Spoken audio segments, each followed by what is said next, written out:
Let's dive into today's story. Ross Parker stood in the shell of the 1920s theater, running his hand along exposed brick that had witnessed a century of stories. At 42, he'd built his reputation restoring forgotten buildings, finding beauty in ruins, structure in chaos. His firm, Parker Restoration, had transformed abandoned warehouses into loft apartments, decrepit libraries into boutique hotels. He understood that solid foundations could withstand almost anything. If only he'd examined his own more carefully. "Dad's going to miss my recital again," 12-year-old Brian had said that morning, his voice carrying that particular flatness Ross had started noticing lately. Not anger, just resignation. "It's 3 days, bud. I'll be back Friday night. Plenty of time for Saturday's game," Ross had replied, ruffling his son's dark hair. Brian had inherited his build, tall for his age, broad-shouldered, with those same gray-blue eyes that his wife Nicole always said could see through walls. Nicole, his wife of 14 years, stood in the kitchen doorway, beautiful as ever at 38, her auburn hair catching morning light. But something in her smile seemed practiced lately, like she was performing the role of devoted wife rather than being one. Ross pushed the thought aside. The theater project was demanding. He was probably projecting his stress onto her. "Call me when you land," Nicole had said, her green eyes not quite meeting his. She was dressed for the gym in designer athletic where that cost more than it should. And Ross, maybe we should talk when you get back. About us." The words had hung in the air like smoke. Before Ross could respond, 8-year-old Caroline had burst into the room, her blonde curls bouncing, gap-toothed smile wide. "Daddy, you promised to help me build my diorama." Ross had swept her into his arms, inhaling the strawberry scent of her shampoo. "When I get back, princess, I promise. Brian will help you until then, won't you, son?" Brian had nodded, but Ross caught something in his expression, a flicker of worry, maybe fear. It vanished so quickly Ross convinced himself he'd imagined it. Now, 3 days later and 200 miles away in Cincinnati, Ross stood in that gutted theater and felt the first tremor of his world collapsing. His phone buzzed, a number he didn't recognize. "Mr. Parker? This is Memorial Children's Hospital. Your son Brian brought your daughter Caroline to our emergency room. You need to come immediately." The architectural plans scattered from Ross's hands like leaves. Earlier that night, 2:47 a.m., Brian Parker wasn't supposed to be awake. He'd been trying to sleep when he heard it. His mother's voice, sharp and frightened, coming from downstairs. Then a man's voice, deep, angry, definitely not his father's. His heart hammered as he crept from his room. His parents' bedroom door stood open, bed made but empty. His mother hadn't slept there. Brian knew because he'd been checking every night since he'd found that receipt. Dinner for 2 at Russo's downtown, dated the same night Mom had said she was at book club. The voices grew louder. Brian recognized the man now, Dominic Knowles, his mother's personal trainer. He'd been coming around a lot when Dad was traveling. Mom said it was for private sessions, but Brian had seen how they looked at each other. He wasn't stupid. "You gave her too much." Nicole's voice cracked with panic. "Dominic, she won't wake up." Brian's blood went cold. He rushed to Caroline's room and found his little sister unconscious on her bed, breathing but unresponsive. A small medicine bottle lay on the nightstand, something called zolpidem, the adult dosage. "Caroline." Brian shook her gently, then harder. Nothing. He heard heavy footsteps on the stairs, Dominic coming up. Brian's mind raced with terrible clarity. Dominic had been giving Caroline something. He'd overheard fragments before. His mom worried about Caroline getting suspicious, about Dominic always being around, about Caroline almost telling Dad something last week. They'd been drugging her to keep her quiet. And tonight, something had gone wrong. Brian was tall for 12, strong from his basketball team, but he was terrified. Yet when he looked at Caroline's pale face, fear transformed into something harder, colder. His dad had taught him, when the structure fails, you don't panic. You save who you can. He wrapped Caroline in her blanket, lifted her carefully, and slipped out through the upstairs hallway as he heard Dominic and Nicole arguing in the master bedroom. They were debating whether to call 911 or wait and see. Brian didn't wait. The back stairs, out through the basement. His mother's car keys hanging by the door. At 12, Brian had played enough video games to understand the basics of driving and desperation filled the gaps in his knowledge. The drive to Memorial Children's Hospital was 3 miles of terror, jerky stops, one red light run, his unconscious sister slumped in the passenger seat. But he made it. Please help. My sister won't wake up. Brian burst through the ER doors, Caroline in his arms. The triage nurse took one look and called for a gurney. Doctors swarmed. A kind-faced physician, Dr. Jean Morrison, knelt beside Brian in the hallway. What happened to your sister? Brian's hands shook. He was just a kid, and the adult world was crushing down on him. But he looked at the doctor with eyes older than his years. I think my mom's boyfriend poisoned her. The ER went silent. Ross made the 200-mile drive in 90 minutes. His hands gripped the steering wheel, so tight his knuckles went white. The hospital had assured him Caroline was stable. They'd pumped her stomach, were monitoring her vitals. But Brian's words, relayed by Dr. Morrison over the phone, echoed in his mind. My mom's boyfriend poisoned her. Nicole hadn't answered her phone. 17 calls, straight to voicemail. At the hospital, Ross found Brian sitting in a private consultation room, wrapped in a blanket despite the warm October night. His son looked up, and Ross saw something that broke his heart. A child who'd been forced to become a man in a single night. Dad, Brian's voice cracked. I'm sorry. I should have told you sooner, but I didn't know if. I wasn't sure. Ross pulled his son into his arms, and Brian finally broke down, 12 years old again, sobbing into his father's chest. Dr. Morrison entered, tablet in hand. She was in her 50s, with kind eyes that had clearly seen too much. Mr. Parker, Caroline is going to be okay. She ingested a significant dose of zolpidem, a prescription sleep medication, but we caught it in time thanks to your son's quick action. She looked at Brian with something like awe. He saved her life. Where did she get it? Ross asked, though dread was already painting the picture. That's what we need to understand. Brian, when you're ready, can you tell your father what you told me? Over the next 30 minutes, Brian described everything. Nicole's affair with Dominic Knowles, Caroline mentioning feeling tired all the time for the past month, finding the medicine bottle tonight, overhearing his mother and Dominic panicking. I went through the bathroom trash last week, Brian admitted quietly. Found 3 empty prescription bottles. Mom's name, but for medications I've never seen her take. Different sleeping pills, anti-anxiety drugs. Ross felt his world tilting. Why didn't you tell me? I wanted to be sure. And I was scared you wouldn't believe me. You were gone so much, and Mom kept saying how stressed you were, how you were imagining problems that weren't there. Brian's eyes met his father's. She was gaslighting you, Dad. I heard her on the phone once, telling Dominic they just needed to keep you confused and busy for a few more months. Dr. Morrison cleared her throat. Mr. Parker, I've contacted the police. Given the circumstances, they'll want to interview everyone. And Child Protective Services has been notified. I want to see my daughter. Caroline looked impossibly small in the hospital bed, for in her arm, monitors beeping softly. She was awake now, groggy but responsive, and when she saw Ross, fresh tears spilled down her cheeks. Daddy, I was so scared. The man said I had to take the sleepy medicine or he'd hurt Brian. Ice flooded Ross's veins. What man, baby? Mr. Dominic. He's been here a lot when you're gone. He gives me juice with medicine in it, says it's vitamins. But tonight he gave me pills and said if I didn't swallow them, he'd hurt Brian. Ross kissed his daughter's forehead, his mind sharp and clear despite the horror. Dominic Knowles had threatened his children, used his wife, poisoned his daughter. The old Ross, the one who still believed in the system, in courts and justice, died in that hospital room. What remained was something colder, harder, forged in the same fires that had once made him rebuild broken buildings. Some structures, he realized, needed to be demolished before you could rebuild. I'm going home, Ross told Brian. Stay here with your sister. A police officer will be outside your room. Don't let anyone in except Dr. Morrison or me. Dad, what are you going to do? Ross looked at his son, and Brian saw something in his father's eyes that made him simultaneously afraid and relieved. I'm going to fix this. Ross Parker arrived home at 6:47 a.m.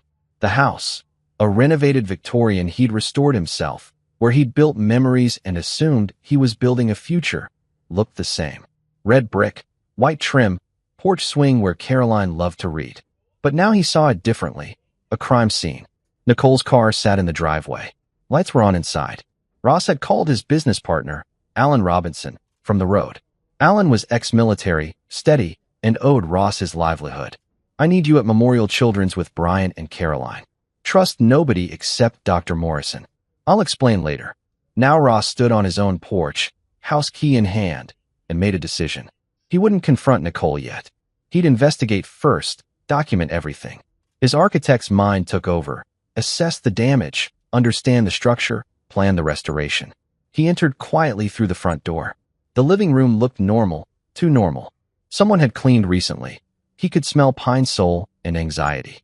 In the kitchen, he found his wife sitting at the island, head in her hands.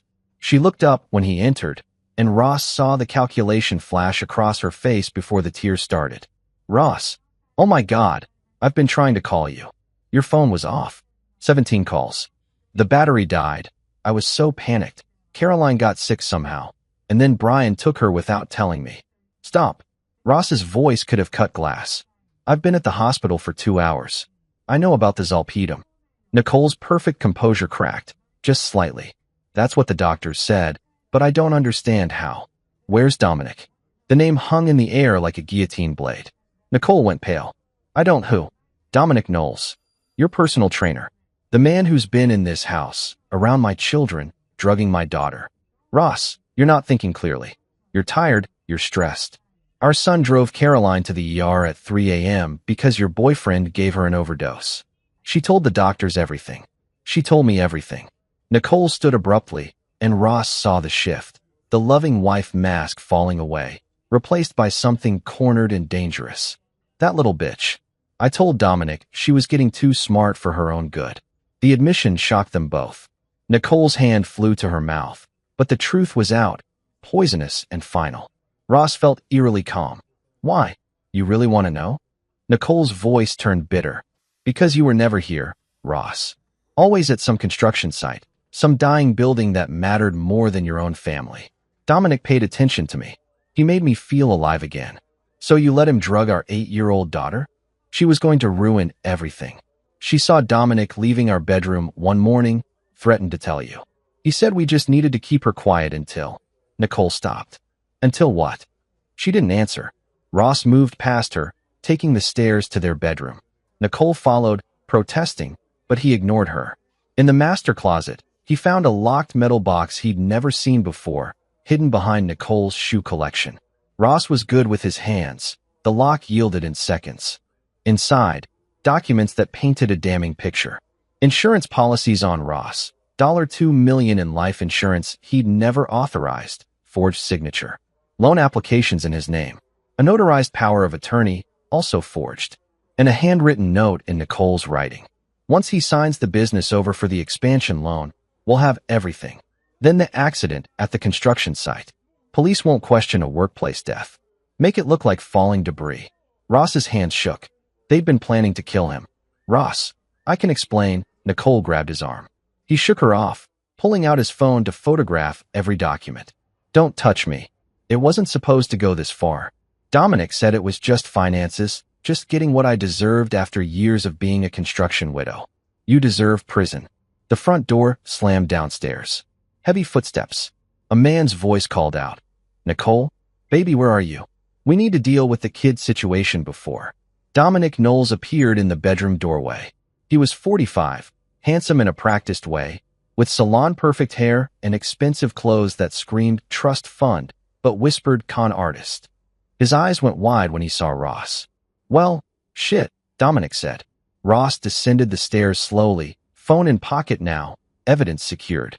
Dominic had the look of a predator calculating his options: fight, flee, or charm his way out. "Ross Parker, I presume." "Look, man, this is awkward, but..." Ross's fist connected with Dominic's jaw so fast the other man didn't see it coming. Dominic went down hard, blood streaming from his split lip. But Ross didn't follow up, didn't lose control. He simply stood there, looking down at the man who'd poisoned his daughter. "You're going to wish I'd kept hitting you," Ross said quietly. "What's coming next is going to be so much worse." Ross stood in his kitchen while police officers swarmed his house. He'd called 911 the moment he'd found the documents, and Detective Kenny Wilcox, a bulldog of a man in his 50s with sharp eyes, had arrived with forensic teams in tow. Dominic sat handcuffed in the living room, lawyer already called. Nicole sat separately in the dining room, also cuffed, but silent now. The time for explanations had passed. Ross had handed over everything. The forged documents, the photographs of the medicine bottles, Brian's testimony, Caroline's statement from the hospital. Detective Wilcox examined each piece with grim satisfaction. "Mr. Parker, I need to ask, did you assault Mr. Knowles?" "He fell," Ross said flatly. Wilcox's mouth twitched. "Right. Well, he's declined to press charges, which is interesting. Says he walked into a door. Smart man. Not that smart. You know who Dominic Knowles really is." Wilcox pulled out a file. Real name, Dominic Klein. 3 priors in 3 different states, Georgia, Florida, Arizona. Runs romance scams targeting wealthy married women, forges documents, empties accounts, and disappears. Had a warrant out in Arizona for fraud and identity theft. Ross absorbed this. Nicole didn't know? Hard to say. Some of these women are victims, some are accomplices. We'll sort it out. Wilcox leaned forward. But here's what's interesting. Your wife took out those insurance policies 6 months ago. The forged power of attorney? 3 months ago. But the medication regimen for your daughter? That only started a month ago, after Caroline apparently witnessed something she shouldn't have. They improvised, Ross said. Their plan was taking too long, and my daughter became a complication. A complication they tried to permanently silence. Wilcox's face darkened. If your son hadn't acted when he did. Ross didn't let himself go there. Brian had saved Caroline. That's what mattered. What happens now? Ross asked. Depends. We have enough to charge them both. Dominic with attempted murder, fraud, forgery. Nicole with conspiracy, child endangerment at minimum, possibly attempted murder depending on how involved she was in the poisoning. But Wilcox hesitated. Rich people with good lawyers sometimes slip through cracks. Especially if evidence gets challenged, witnesses get confused. What are you saying? I'm saying the justice system isn't perfect, Mr. Parker. Sometimes people like Dominic walk. Sometimes they take plea deals, serve a few years, get out early for good behavior. Sometimes wives play the manipulated victim card and get sympathy from juries. Ross looked at the detective carefully. Are you telling me to do something about that? I'm not telling you anything. I'm just a cop who's seen too many bad people game the system. Wilcox stood. We'll do everything by the book. But between you and me, if I were you, I'd want more than the book. I'd want justice. After the police left, Dominic and Nicole in separate squad cars, evidence tagged and bagged. Ross sat alone in his kitchen and thought. Thought about his children, traumatized. Thought about the years of manipulation. Thought about the plot to murder him. The justice system might fail. Dominic had escaped consequences before. Nicole might cry and play victim and convince a jury she'd been manipulated. Ross pulled out his laptop and began researching. Not just Dominic's criminal history. He dug deeper. Where did Dominic live? Who were his associates? His bank accounts? His patterns? Ross Parker had spent 20 years studying structures, understanding how buildings rose and fell. Now he'd apply those same principles to people.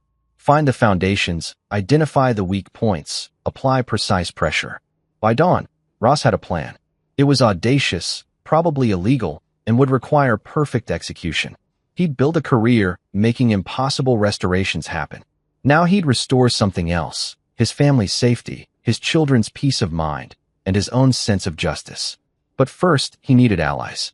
Alan Robinson arrived at the hospital with coffee and Danish pastries from Brian's favorite bakery. He found Ross sitting beside Caroline's bed, watching his daughter sleep, with Brian dozing in a nearby chair. You look like hell, Alan said quietly, handing Ross a coffee. Ross took it gratefully. Alan was 58, weathered and capable, with the kind of steady presence that came from 20 years in the Marines. They'd met when Alan was working construction after his military retirement, and Ross had offered him a partnership instead of a paycheck. Alan had never forgotten. Need a favor, Ross said. Possibly several illegal favors. Alan didn't even blink. Name it. Over the next hour, Ross laid out everything. Nicole's betrayal, Dominic's criminal history, the plot to kill him, and most importantly, what he'd learned about Dominic Klein's operations. Turns out Dominic has done this before, Ross explained. Always targets married women with wealthy husbands. But here's the interesting part. He never works alone. There's always a female partner, Someone who befriends the wife first, gains her confidence, introduces her to a trainer or a life coach or whatever identity Dominic is using. Who was the partner here? Woman named Marilyn Metcalf. Joined Nicole's gym 6 months ago, became her best friend, then conveniently introduced her to Dominic. Ross pulled up a photo on his phone. Except Marilyn Metcalf doesn't exist. Real name, Marlene Kapinski. Partner in 5 previous cons. So we have 2 professional con artists who tried to kill you and poisoned your daughter, and who've escaped consequences repeatedly by being smart, careful, and connected. Dominic has a lawyer on retainer, Guillermo McLaughlin, dirty as they come. He's already filing motions to suppress evidence, claiming illegal search and seizure. Alan's eyes narrowed. What do you need me to do? I need you to help me make sure they never hurt anyone again. The legal system might not be enough. Detective Wilcox basically admitted as much. You talking about what I think you're talking about? Ross met his friend's eyes. I'm talking about making them face justice on our terms. Nothing that will blow back on my kids. Nothing that will make me a criminal. But something that guarantees they pay. Alan was quiet for a long moment. Then, I'm in. What's the plan? Ross smiled for the first time in days. It wasn't a pleasant smile. We're going to give them exactly what they wanted, just not the way they expected. 3 weeks passed. Caroline came home from the hospital, physically recovered but having nightmares. Brian, meanwhile, had grown quieter, older, carrying a burden no 12-year-old should bear. Ross made sure they both started seeing Dr. Robbie Welch, a trauma therapist who specialized in children. Slowly, painfully, they began to heal. Nicole and Dominic were out on bail, separate bonds posted by Guillermo McLaughlin's firm. The prosecution was building its case, but as Detective Wilcox had predicted, complications arose. Evidence chain of custody questions. Nicole's lawyers painting her as a victim of Dominic's manipulation. Character witnesses testifying to her devotion as a mother. Ross attended every hearing, watched every legal maneuver, and smiled politely. Because while the lawyers argued in court, Ross was executing a different plan entirely. The key was Marilyn Metcalf, or Marlene Kapinski. Ross had tracked her to a luxury apartment in Columbus, still living free because prosecutors hadn't connected her to the crime yet. But Ross had connected her to something else. 3 other active cons. 3 other wealthy married women being set up for the same fate Nicole had planned for him. Ross made anonymous calls to those women, posing as a concerned investigator. Provided evidence. Planted seeds of doubt. Within a week, 2 of the women had kicked out their trainers, and 1 had filed a police report. Then Ross visited Marlene personally. She opened her apartment door to find Ross standing there with a tablet computer. Mr. Parker, I was wondering when you'd show up. Smart lady. Can we talk? Marlene, 42, blonde, ruthlessly beautiful, stepped aside to let him in. Her apartment was expensive but temporary, the kind of place someone lived when they never stayed anywhere long. You're not wearing a wire, are you? Marlene asked. No, this is off the books. So why are you here? Come to threaten me? Because, honey, I've been threatened by better men than you. Ross set his tablet on her coffee table. I'm here to offer you a deal.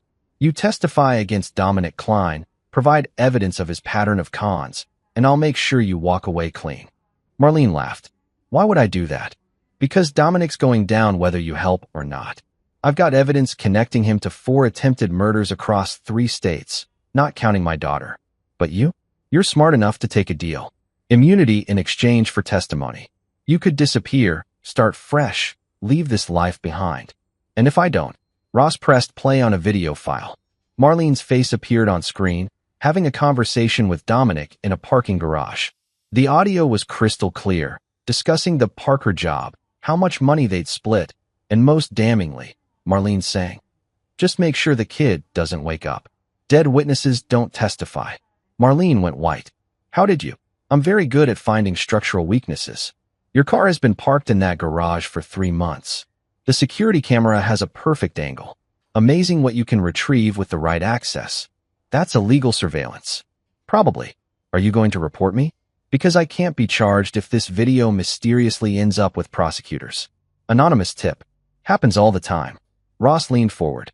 But I'd rather use it differently. I want Dominic to pay for what he did to my daughter. You can either help me make that happen, or you can go down with him. Your choice.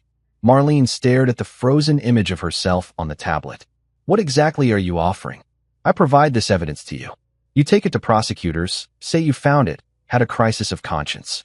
You testify against Dominic, reveal his entire operation. In exchange, you get immunity, witness protection if needed, and you disappear. But, Ross's voice hardened. If you ever run this con again, if you ever hurt another child, I'll find you. And there won't be a deal next time. You'd really let me walk? I don't care about you, Marlene. I care about my children and stopping Dominic. You're just a means to an end. She was quiet for a long time. Then, I want it in writing. Immunity guaranteed. I'll make it happen. But you delivered Dominic first. Marlene smiled, and Ross saw the survivor in her, the person who'd always known when to jump ship. Deal. That bastard gave me a 30% cut when I did 60% of the work anyway. The trial came faster than expected. With Marlene's testimony and evidence, prosecutors moved aggressively. Dominic's lawyer tried every trick, but the avalanche of evidence was overwhelming. Forged documents, testimony from 3 other victims Marlene had identified, medical records showing Caroline's systematic poisoning, and Brian's heart-wrenching testimony about finding his sister unconscious. But Ross wasn't leaving it to the court alone. Through Alan's military contacts, Ross had learned something interesting. Dominic Klein had debts. Serious debts to serious people. He'd borrowed money to finance his cons, always paying back with his fraud proceeds.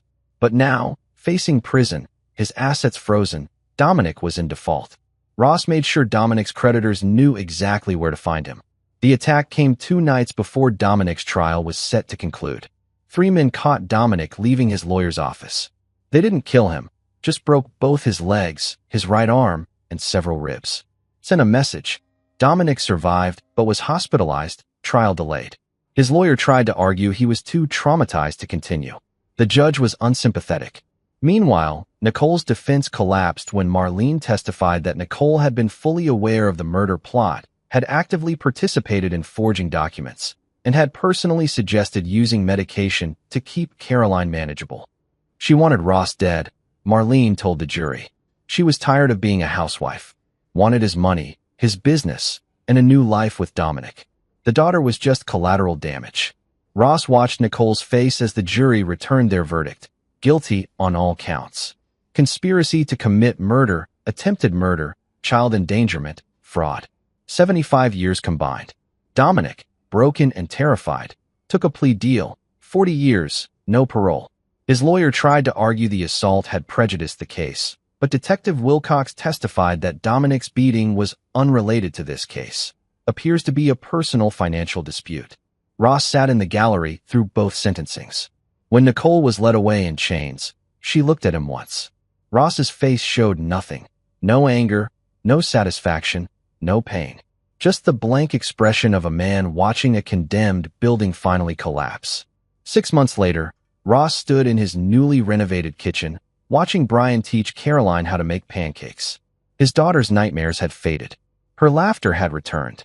Brian had grown taller, more confident, and had just been accepted into a gifted program at school. The house had been cleansed. Every room repainted. New furniture. New memories built on top of the old foundation. Alan knocked on the door frame. Got the final paperwork. Nicole signed over all parental rights. No custody, no visitation. She's done. Good, Ross said simply. You know she's trying to appeal? Claims she was coerced, manipulated by Dominic. Let her try? The evidence is overwhelming. Ross poured Alan a coffee. What about Marlene? Disappeared. Witness protection worked. Heard she moved to Montana. Works at a bookstore now. Living quiet. She earned it. Alan studied his friend. You sleep okay these days? Ross considered the question. Better than I expected. You. I'm good. Those assholes got what they deserved. They stood in comfortable silence, watching the kids laugh in the kitchen. Finally, Alan asked the question Ross knew was coming. No regrets? About any of it. Ross thought about the surveillance he'd obtained illegally, the creditors he'd contacted, the evidence he'd manipulated to make sure the case was airtight, the systematic destruction of 2 lives, carefully orchestrated to look like simple justice. None, Ross said. They tried to murder me and poison my daughter. The courts would have given them maybe 20 years with good behavior. Now they'll die in prison. And my kids are safe. You're a scary man when you want to be, Ross Parker. Ross smiled. I just understand structures, Alan. How they're built, how they fail, how to make them collapse at exactly the right moment. I applied the same principles to people. Architect of their destruction. More like urban renewal. Removing blight, making space for something better. Brian called from the kitchen. Dad, Caroline's pancakes are burning. Ross laughed, truly laughed, and went to help his children. The trial was over. The bad people were punished. His family was healing. Sometimes, Ross reflected, you couldn't restore a damaged structure. Sometimes you had to demolish it completely and rebuild from scratch. He'd done that with his life, his family, his sense of security. The foundation was solid now. The walls were strong. And Ross Parker stood guard, a quiet sentinel who'd learned that sometimes the best justice wasn't the kind served in courtrooms. That night, after the kids were asleep, Ross stood on his renovated porch, looking at the stars. His phone buzzed, a message from Detective Wilcox. Heard Dominic got transferred to a maximum security facility. He won't survive long there. Those debts follow people. Just thought you should know. Ross deleted the message and went inside. He had a diorama to help Caroline finish for school, a basketball game to attend for Brian, and a business to run. Life, imperfectly perfect, waiting to be built. This is where our story comes to an end. Share your thoughts in the comments section. Thanks for your time. If you enjoy this story, please subscribe to this channel. Click on the video you see on the screen, and I will see you there.